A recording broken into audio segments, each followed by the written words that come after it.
అభినయ నేత్రి నట గాయత్రి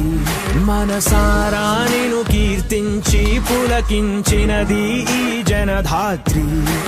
నిండుగా ఉందిలే దుర్గ దీవెనం ఉందిలే జన్మకో దైవ కారణం నువ్వుగా వెలిగే ప్రతిభాగుణం ఆ నటరాజుకు స్త్రీ రూపం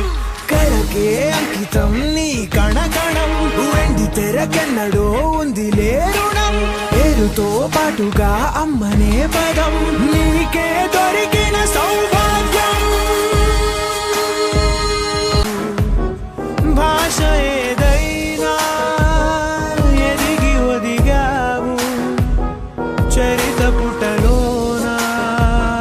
వెలుగు పొదిగావు పెను శిఖరాగ్రమై గగనాలపై నిలిపావుగా అడుగు నీ ముఖ చిత్రమై నలు చెరగులా